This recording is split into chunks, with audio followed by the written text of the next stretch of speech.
No. Okay. Okay. Sissy's gonna interview mommy. This is part 2 of my memoir, The Interview, with Your mother. yeah, my mother. This is Jessica Charles. Hi! And she gave birth to me, so she knows me better than anyone else. So of course, why would I not choose her to be in my interview today for my Hi! Eli, okay. Okay, for a little bit of backstory, my mom had me young and was a single mom.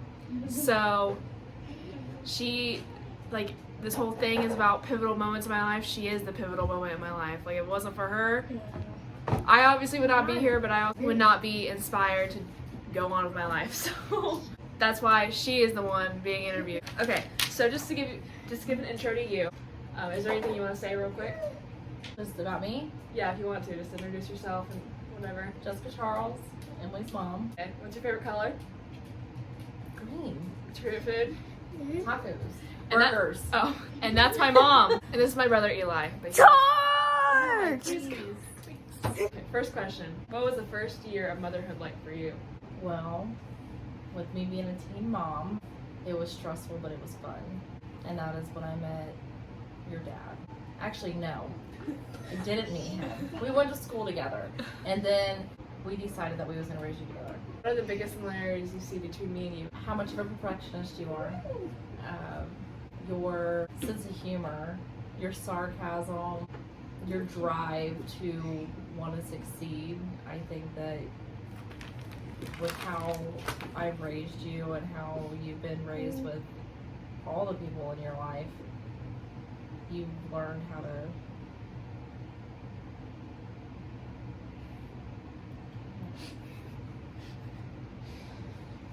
you become very strong. I think that with us growing up together, that we have molded each other in a way that most people are not lucky enough to be able to have when it comes to their. What's your favorite memory of us? You're gonna get mad. Oh God, what? So there's a bunch, but like the main memory is we were driving home, and I've told you this a million times, and it just shows you're such a sweet, sweet person. But we were on our way home from the reservoir, and you were like exhausted. Oh yeah. And I was like, Emily, when we get home, you're gonna have to get changed. You know, you gotta get at least a shower. So we was at the reservoir, and you threw a fit in the back seat, and I'm laughing.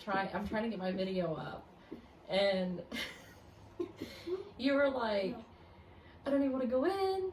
And I'm gonna get my thingy, and the thingy was a dresser, and I don't know why that's probably one of my favorite memories of you in the back seat, just extremely exhausted because you've always been so just put together, and when you get tired, you're not. But other than that, I'd say our inside jokes, us randomly laughing or looking at each other. The best thing would be when you were at the basketball games and I could look down at you in the middle of you cheering, and we were having a full conversation with me being all the way from the stands, and I knew exactly, zeroed in on you, knew exactly what you were thinking. Those were multiple moments of enjoying my time with you. The biggest sacrifice you made for me. There wasn't a sacrifice.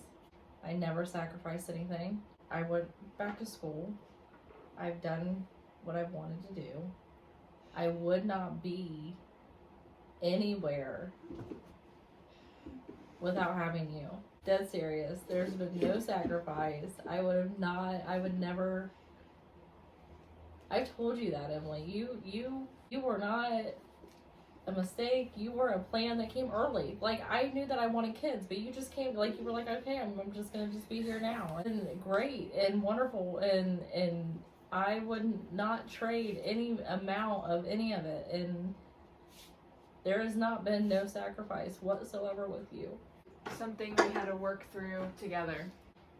Your dad's death. I think that it was very crushing for you and I both.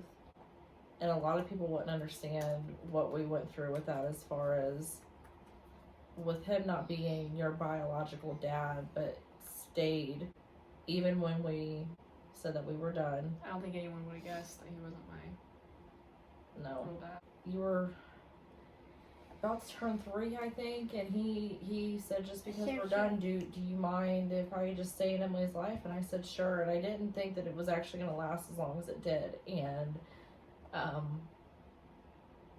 I think that we all 3 were connected in a way, and he loved you. And I know that even though we weren't together, as a friend, he loved me and would have never let anything ever happen to me or you. And that is a type of unconditional love that he gave. I think having to move forward past that and learning how to be the keeper of the memories and the keeper of everything, and being sad but so happy and so proud at like big events with you. Just wishing that he would be able to walk. I think that we still are working through all of that. Even after all these years, every big milestone that you hit, it is a bittersweet thing without him being able to be here to enjoy that. You know, like senior parent night, you know, we did that together. We stood there together. So I think that that's something that we really had to work. It tore us both apart.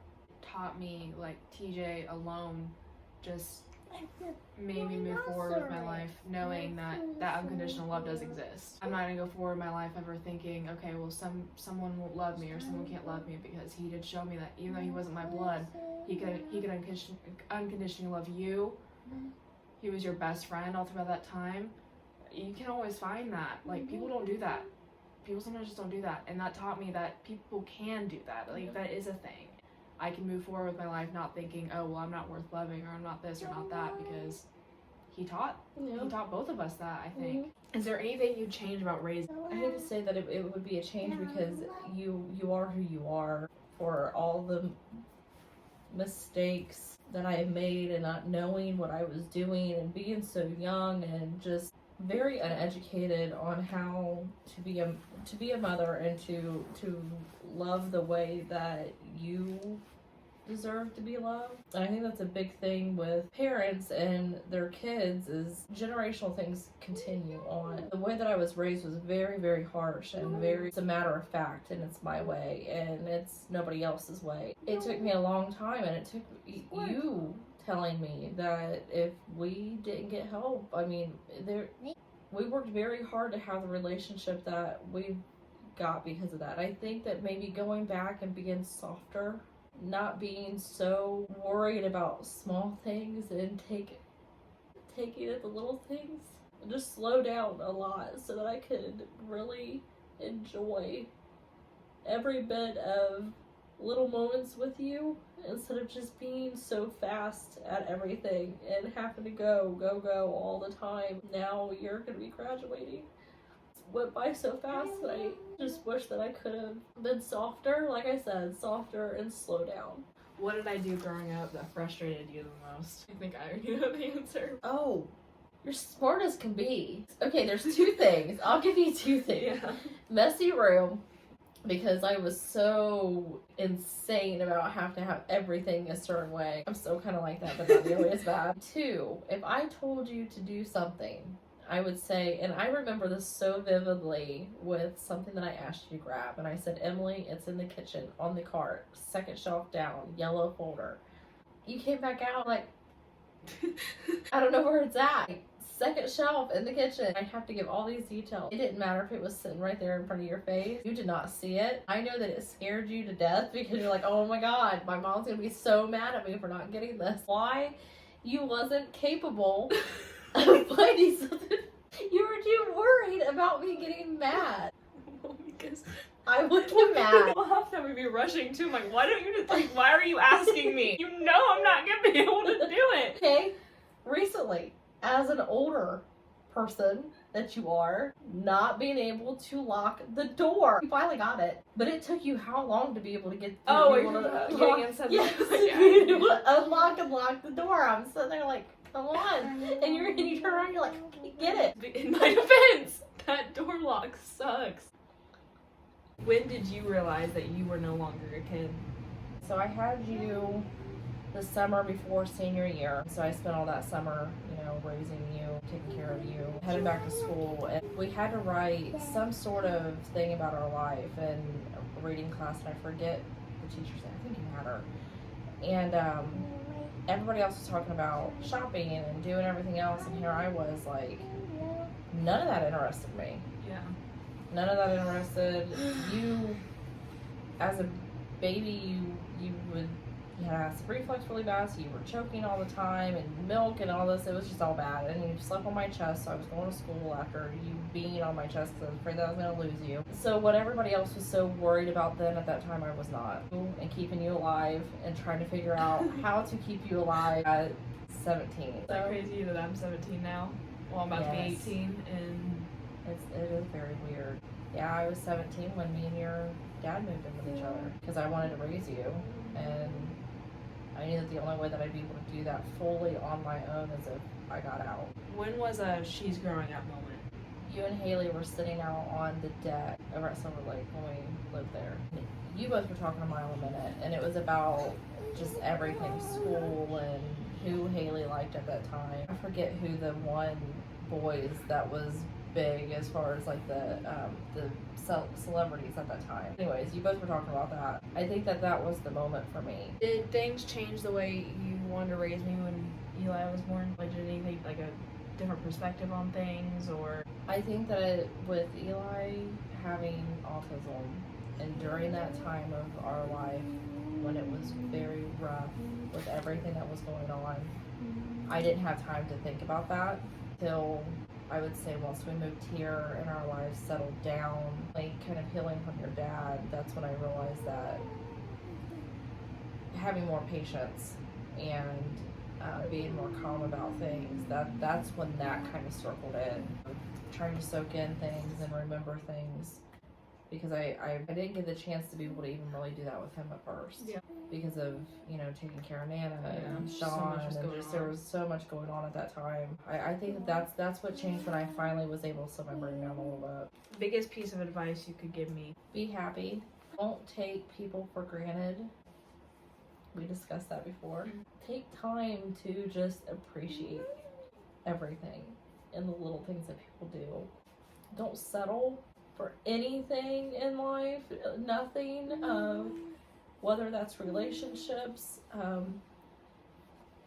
because you do deserve every bit of all the good, every bit of good that is out there. And if you get less than that from anything, a job, friendships, any of that, let it go, because it's not worth you dimming down the light that you do have, that you give off to people and that you share with everybody, and everybody sees it. The kindness that you have and the smile that you have, and when you're truly happy, you see it. So that would be my biggest advice for you, is just don't settle. And the last question is, am I your best friend? Yes. 100%. I am who I am because of you, and I love you so much. I'm so proud of you. Seriously, Emily, for everything that you've done in your life and everything that you've been through, either it being with having a teen mom, losing your dad, everything that went on with Sean, being an amazing big sister, and just being able to put up with Eli when he is in his fits and moods. I could not imagine my life without you. I'm so, so, so proud of you. That Eli. We are not criers. No, I don't. We don't cry. We're just really Emotional. emotional, That's fine. lovable people. We love to love people. We love to love. It's so true though. And we're not big huggers either. But I am with you. Yeah. I But mean, also I'm your daughter, so if you're like, ew, get away from me, and I'll be like, oh. That concludes this portion of my senior memoir. I hope that it was enjoyable and entertaining in some ways. Okay, bye!